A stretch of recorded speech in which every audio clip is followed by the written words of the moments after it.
Hi, everyone. Today we're talking about the top 10 foods that hurt your heart, and on the flip side, 10 heart-healthy foods that help prevent stroke. This really matters because cardiovascular disease leads global deaths ahead of cancer. Roughly 18 million people die from it every year, about twice as many as from cancer, and that includes heart attacks and strokes. A heart attack happens when the heart doesn't get enough oxygen. A stroke can be caused by a clot or bleeding in the brain. All of that sits under the umbrella of cardiovascular disease. Here's the tricky part. Even experts don't fully agree on treatment philosophy or how to view this illness. Some camps say most chronic disease, including heart disease, is driven by diet and lifestyle, period. The larger camp says diet matters, but not 100% genes and other unknowns play real roles. And we still don't agree on which foods are truly harmful to the heart. There are things we should limit, things we ought to avoid, but we often don't. Sometimes the very foods we should avoid most are the ones we eat freely without a second thought. That's why today I want to get to the root, not just a list someone posted online. If you Google foods that cause heart disease, you'll pull up hundreds of millions of results and most repeat the same line: saturated fat is bad because it raises LDL. That narrative isn't quite right. It's a myth born 50 to 70 years ago and still echoing today. Plenty of research shows that people who eat high-quality saturated fats can live long and avoid heart disease. Yet the mantra we hear is, avoid animal foods, butter, coconut oil, pork fat. Don't eat beef, lamb, eggs, especially the yolks or bacon. Choose low-fat or fat-free dairy. Advice repeated without context becomes part of the problem. We need mechanisms, not slogans. Here's another blind spot. In the media and even in health guidance, cookies and baked sweets are treated like an afterthought. But those aren't the same as natural animal fats. Baked goods are often full of industrial seed oils that have been heavily processed, creating trans fats plus sugar and preservatives. In frying and baking, partially hydrogenated oils can oxidize into highly reactive fats that harm the body. And that's only half the story. Candy sweet tea and milk tea drinks and fast food layer on refined sugars, additives, modern wheat flours, and ultra-refined starches. The end result is a misleading avoid versus okay list born from misunderstanding how heart disease actually develops. We often miss the real mechanism behind heart disease. So what truly causes it? Let's start at the beginning, at the root. Heart disease is what happens after blood vessels get injured. When your arteries are inflamed, nicked, or damaged, the body tries to repair them, and plaques and calcifications start to form. If a clot forms, it can break loose and travel to the brain, causing a stroke. The key questions are what damages those vessels in the first place. Two culprits: inflammation and oxidative stress. And what flips those switches for many people? Insulin resistance. It's the most common root driver of cardiovascular disease, though toxins, chronic stress, and poor quality fats can also play roles. Why is insulin resistance dangerous? Because it raises both inflammation and oxidative stress, the two forces that wear down your blood vessels. Insulin resistance isn't a disease by itself. It's a temporary adaptation to a mismatched lifestyle. Change the inputs and the body can often reverse it. When we turn insulin resistance around, we often see diabetes risk fall and heart health improve.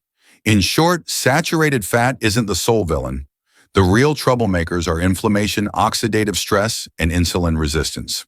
To understand which foods hurt us, we have to respect the order of cause and effect, not just a list from the internet.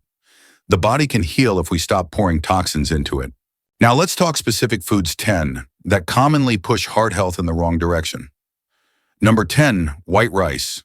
Rice isn't the worst food, but it contributes to the problem, especially if you already have insulin resistance. Remember, most starchy foods come from plants, and after digestion, they become glucose in your blood. Glucose, the 6-carbon ring, is the base unit of nearly all starches. Even table sugar sucrose is just glucose plus fructose. People say simple sugar is bad, complex carbs are good, but in the end, they're mostly broken down to glucose. Different chain lengths, same destination. Whether it's rice, potatoes, bread, or oats, once digested, the end product is largely glucose, which raises blood sugar and insulin. Every spike forces the body to pump out insulin to move sugar into cells. Eat starches too often, day after day, year after year, and the system overloads. Insulin resistance rises, fat storage increases, inflammation follows, and vessels take damage. In the past, rice often came without ultra-processed add-ons, and people moved more, they could handle it better. But if you already have insulin resistance, diabetes, high triglycerides, or hypertension, rice can slow your recovery.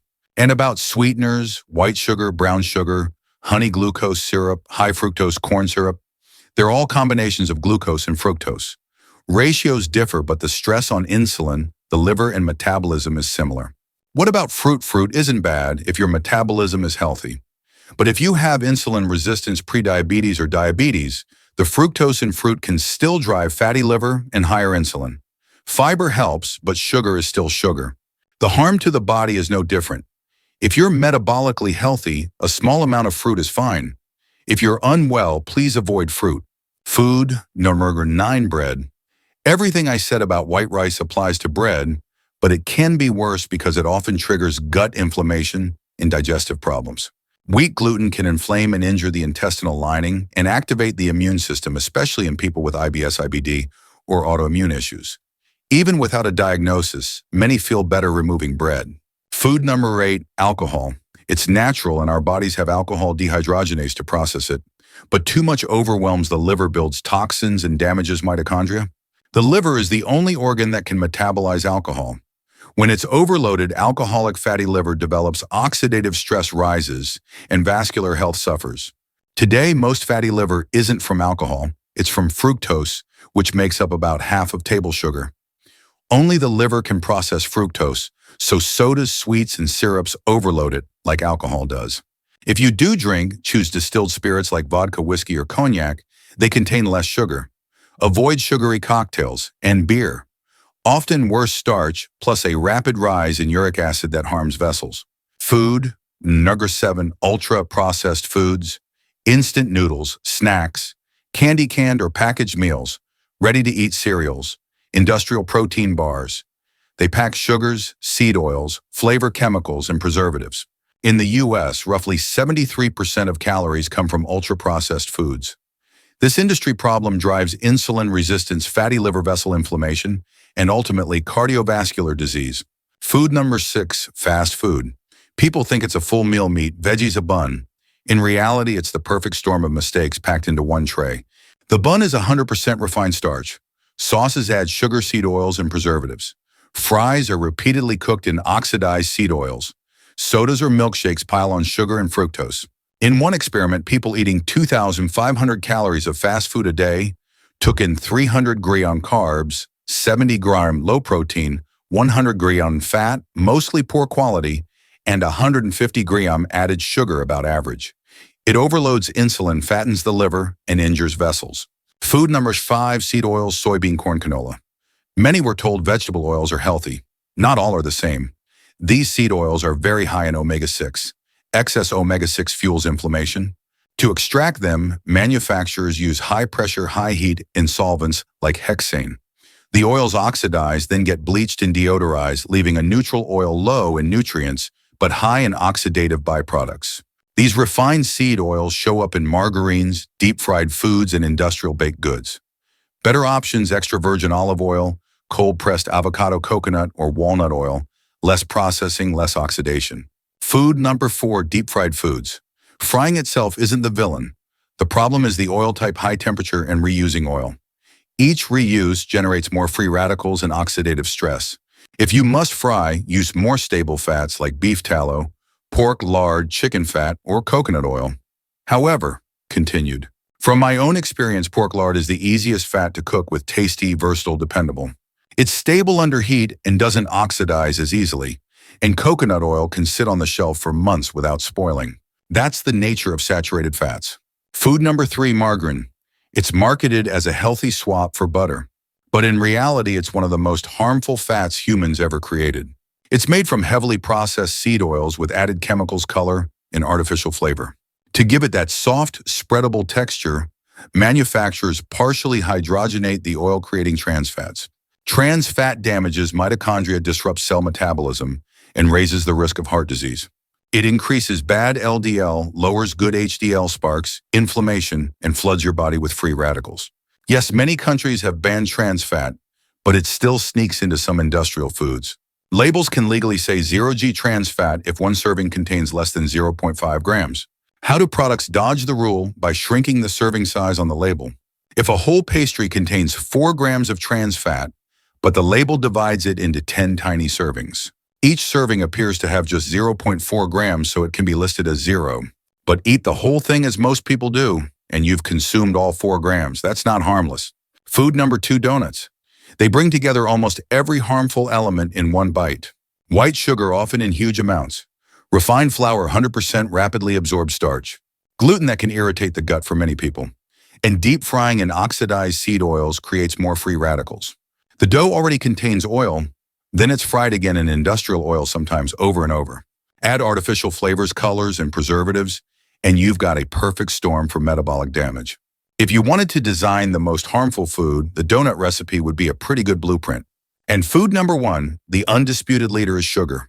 Why? First, sugar provides no essential nutrients. It hijacks metabolism, spikes insulin, drives fatty liver, insulin resistance, inflammation, and oxidative stress. Worst of all, we rarely self-limit it. Sugar lights up dopamine, so the more we eat, the more we want. Some people can drink 2 liters of soda a day and never feel full. And sugar is everywhere. Soft drinks, energy drinks, sweetened milk, milk tea snacks, industrial yogurt, bottled sauces, even some commercial fish sauces, plus syrups of every kind. High fructose syrups show up in countless processed foods. Remember, white sugar is about 50% fructose, and fructose is cleared primarily by the liver, just like alcohol, promoting fatty liver, insulin resistance, cardiovascular disease, stroke, and diabetes when overconsumed. Let me leave you with the 4-layer mechanism to keep in mind. 1, the wrong foods drive insulin, spikes oxidative stress and inflammation, refined starches. Added sugars, seed oils, and ultra-processed foods are prime offenders. 2, inflammation and oxidative stress injure the endothelium, the inner lining of your blood vessels, setting the stage for plaque buildup and dangerous clots. 3, insulin resistance spreads mitochondria, weaken the liver, fattens, and the body loses its ability to burn fat, pushing you toward chronic disease. 4, the visible outcomes: heart attack, strokes, hypertension, diabetes, and metabolic syndrome. You can screenshot the summary and keep it handy. And my last reminder, don't accept claims at face value, even from me. Learn the underlying mechanisms. When you understand the roots, you can reverse the disease. That's how you protect your heart and brain, one informed choice at a time. When we step away from the foods that quietly damage our arteries, the next question is simple. So what should we eat to keep our heart strong and our energy steady? Every day, in this next part, I'll share 10 of the best heart-healthy foods you can lean on daily to replace the 10 troublemakers we talked about. Think of this as your practical menu for preventing plaque, calming blood pressure, and lowering the risk of stroke and heart attack. Food, number 1, fatty fish. Lubricant for your bloodstream. Where to find it? Salmon, sardines, mackerel, herring, fresh, frozen, canned in water. Or olive oil. What's inside omega-3s, EPA, DHA that reduce inflammation inside blood vessels, make platelets less sticky, and help lower triglycerides while smoothing out nighttime heart rhythm. Patient story: John 72 swapped 2 red meat dinners a week for grilled salmon. 6 months later, his triglycerides dropped and his morning blood pressure settled down. Do this today. Eat fatty fish 2 to 3 times per week, grilled, baked, or lightly pan-seared. If you don't eat fish, talk with your doctor about a quality fish oil. Supplement. Food number 2, leafy greens armor for your arteries. Where to find it? Spinach, kale, bok choy, chard, arugula. What's inside? Potassium to balance sodium. Natural nitrates that gently relax. Vessels, vitamin K to direct calcium to bones, not to your artery walls. Patient story: Mary, 65, never liked vegetables. We started with a small handful of sautéed spinach at dinner, then added a green smoothie with banana and apple in the morning. A year later, under her doctor's eye, her blood pressure meds were cut in half. Do this today. Add 1 to 2 handfuls of leafy greens daily.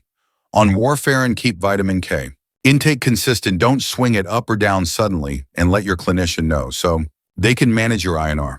Food number 3, berries, sweet without the artery harm. Where to find it? Blueberries, strawberries, raspberries, fresh or frozen.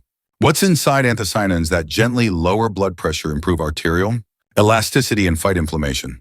High fiber, lower sugar than most sweet fruits. Patient story: Bill had a transient ischemic attack. He replaced his morning pastry with a small bowl of blueberries and plain yogurt. 8 weeks later, his glucose curve looked flatter. Do this today. 1 to 1 cup per day, whole fruit, not blended with sugar. If you have diabetes, check your glucose and adjust your portion. Food number 4, nuts and seeds, small but mighty. Where to find it? Walnuts, almonds, pumpkin seeds, sunflower seeds, flax, chia, Soybeans and black beans earn bonus points. What's inside magnesium? Fewer nighttime leg cramps. Potassium, healthy fats. MUFA, ALA, and anti-inflammatory polyphenols.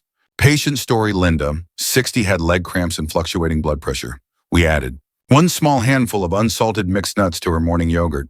After 4 weeks, she slept deeper and her readings looked steadier. Do this today: one small handful daily, about 1 ounce, unsalted and unsweetened. Grind flaxseed lightly for better absorption. Food number 5, extra virgin olive oil, liquid gold for the heart. Where to find it? Extra virgin olive oil Evo. What's inside? Monounsaturated fats plus polyphenols that calm vessel inflammation, support HDL, and help steady blood pressure. Patient story: George, 66, swapped everyday cooking butter for Evo on salads, roasted vegetables, and fish. 3 months later, his lipids improved and walking felt lighter. Do this today: 1-2 tablespoons per day. Dress salads or drizzle on cooked veggies or fish. Choose dark bottles. A gentle peppery bite is a good sign of polyphenols. Food number 6, oats and whole grains. A solid foundation. Where to find it? Rolled oats or steel-cut oats. Barley brown rice, truly 100%. Whole grain bread. What's inside? Soluble fiber, beta-glucan, that pulls LDL down, flattens glucose, and feeds healthy gut bacteria. Patient story: Susan, 70, traded white bread for oatmeal with walnuts and berries. By 12 weeks, her LDL was clearly lower and mid-morning snacking faded. Do this today. Start with 1-2-1 bowl of oats in the morning. Read labels for 100%. Whole grain and skip, added sugar. Food number 7, beans and lentils. Clean protein for clean vessels. Where to find it? Lentils, chickpeas, black beans, soy firm tofu, pinto beans. What's inside? Plant protein plus soluble fiber, low glycemic impact. Helps lower LDL, manage weight, and reduce glucose swings. Patient story: Miguel, 70, replaced 2 processed meat meals a week with lentil soup and an olive oil salad. 3 months later, he wasn't winded on the stairs. Do this today: 1 to 2 cups cooked per week. If you're new to beans, soak, rinse, and cook until tender to keep your belly comfortable. Food number 8, tomatoes and lycopene-rich foods. Red that protects. Where to find it? Tomatoes, especially cooked watermelon, red peppers. What's inside? Lycopene, a potent antioxidant, supports LDL and shields the vessel lining. Cooking with a little olive oil boosts absorption. Patient story: Frank, 68, loved heavy cheesy pizza. We moved him to whole grain, crust with fresh tomato sauce and lots of veggies. He lost 11 pounds and his blood pressure improved.